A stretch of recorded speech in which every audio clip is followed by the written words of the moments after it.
ನಾನಿನ್ನೂ ಪಕ್ಷ ಕೇಳಿ ನಾನಿನ್ನು ಮಾತು ಮುಗಿಸ್ತೀನಿ. ಅಷ್ಟೇ ಅಲ್ಲ, ಈ ನಮ್ಮ ಪಾರ್ಲಿಮೆಂಟಲ್ಲಿ ಹೊಸ ಪಾರ್ಲಿಮೆಂಟಲ್ಲಿ ಫಸ್ಟ್ ಬಿಲ್ ಪಾಸ್ ಆಗಿರೋದೇ ಮಹಿಳೆಯರಿಗೆ 33% ಅನ್ನೋ ಬಿಲ್ನ ತಂದಿದ್ಯಾರು? ಭಾರತೀಯ ಜನತಾ ಪಕ್ಷ. ಹಾಗಾಗಿ ಅವ್ರಿಗೂ ಮಹಿಳೆಯರಿಗೆ ಎಲ್ಲೆಲ್ಲಿ ಸಾಧ್ಯತೆ ಇದೆಯೋ ಅಲ್ಲೆಲ್ಲ ಸೀಟ್ ಕೊಡಬೇಕು ಅನ್ನೋ ಒಂದು ಉದ್ದೇಶ ಅವರಲ್ಲೂ ಇದೆ. ಆ ಗುರಿಯನ್ನು ಅವರು ತಲುಪಬೇಕು, ಆ ಒಂದು ಉದ್ದೇಶ ಇದೆ. ಸೊ ಹಾಗಾಗಿ ಎಲ್ಲ ರೀತಿ ಇವೆಲ್ಲ ಕಾರಣಗಳು ನೋಡಿದ್ರೆ ಖಂಡಿತ ನನಗೆ ವಿಶ್ವಾಸ. ಮಧ್ಯದಲ್ಲಿ ಮೇಡಮ್, ಈಗ ತಾವು NDA ಪಾಠ ಆಗ್ತಾ ಇದ್ದಾರೆ, JDS ಕೂಡ ಆಗ್ತಾ ಇದೆ. ಒಂದು ವೇಳೆ ನಿಮಗೆ ಟಿಕೆಟ್ ಸಿಕ್ತು ಅಂದರೆ ಇಲ್ಲಿ JDS ಅವರು ತಮಗೆ ಬೆಂಬಲ ವ್ಯಕ್ತಪಡಿಸ್ತಾರೆ ಅನ್ನೋ ಒಂದು ವಿಶ್ವಾಸ ಇದೆಯಾ? ಅಲ್ಲ, ಖಂಡಿತ ಇದೆ. ಯಾಕೆ ಅಂತಂದರೆ ಒಂದು ಮೈತ್ರಿ ಅಂತ ಬಂದ ಮೇಲೆ ಈಗ ನಾವು ಕೇಳೋದಂತೂ ಕೇಳ್ತೀವಿ. ಅವ್ರ ವಿಶ್ವಾಸದಲ್ಲಿ ತಗೊಂಡು ಖಂಡಿತ ನಮ್ಮ ಪರವಾಗಿ ನೀವು ಇರಬೇಕು. ಯಾಕೆಂದರೆ ಮೈತ್ರಿ ಅಂದರೆ ಅದೇ ತಾನೇ. ಆಗಿತ್ತು, ಆದರೆ ಮೈತ್ರಿ ಏನಾಯ್ತು ಅಂತ ನಿಮಗೂ ಚೆನ್ನಾಗಿ ಗೊತ್ತು. ಅದೇ ಥರದ ಪರಿಸ್ಥಿತಿ ಮತ್ತೆ ರಿಪೀಟ್ ಆಗ್ಬಿಡುತ್ತಾ ಅಂತ?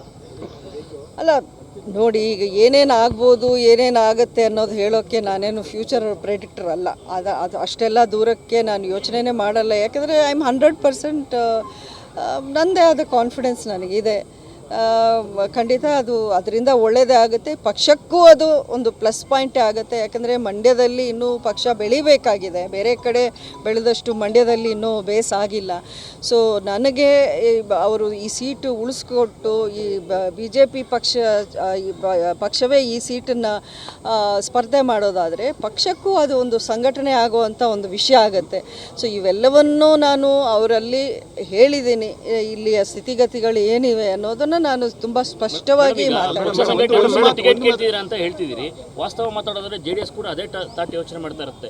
ಇಬ್ಬರು ಎರಡು ದಾಳಿಲಿ ಯೋಚನೆ ಮಾಡೋದಾದ್ರೆ ಮೈತ್ರಿಗೆ ಏನು ಅರ್ಥ ಬರುತ್ತೆ ಮೇಡಮ್? ನೋಡಿ, ಅದನ್ನು ಸಾಲ್ವ್ ಮಾಡಬೇಕಾಗಿರೋದು ಪಕ್ಷದ ವರಿಷ್ಠರು. ಅದು ನನ್ನ ಕೈಲಾಗಲ್ಲ, ಇನ್ನೊಬ್ಬರ ಕೈಲಾಗಲ್ಲ. ಅದು ಲೀಡರ್ಸ್ ಮಾತಾಡಿ, ಅವರ ಅನುಭವ ಇದೆ. ಅವರು ಇಂಥಕ್ಕಿಂತ ದೊಡ್ಡ ವಿಚಾರಗಳನ್ನು ರಿಸಾಲ್ವ್ ಮಾಡಿಕೊಂಡೇ ಇಷ್ಟು ಮಟ್ಟಕ್ಕೆ ಅವ್ರು ಸಕ್ಸಸ್ ಆಗಿರೋದು.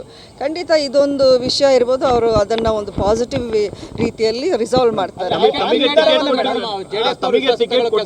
ಅವ್ರ ಬೆಂಬಲವನ್ನು ವ್ಯಕ್ತಪಡಿಸಬೇಕು ಅಂತ ಈಗ ನಿರೀಕ್ಷೆ ಮಾಡ್ತಿದ್ದೀರಾ?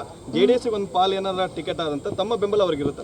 ಅವ್ರ ಲೀಡರ್ಸ್ ಕೇಳುವಾಗ ಖಂಡಿತ ಇರುತ್ತೆ. ಅವ್ರ ಲೀಡರ್ಸ್, ಈಗ ನಾನು ಯಾವ ರೀತಿ ಕೇಳ್ತೀನೋ ಅವರು ಅದೇ ಒಂದು ಮೈಂಡ್ ಸೆಟ್ಟಲ್ಲಿ ಇರಬೇಕು. ಆವಾಗ ಅದನ್ನು ಮಾತು ಯಾವ ರೀತಿ ಮಾತಾಗುತ್ತೆ ಅದರಂತೆ ಇರುತ್ತೆ.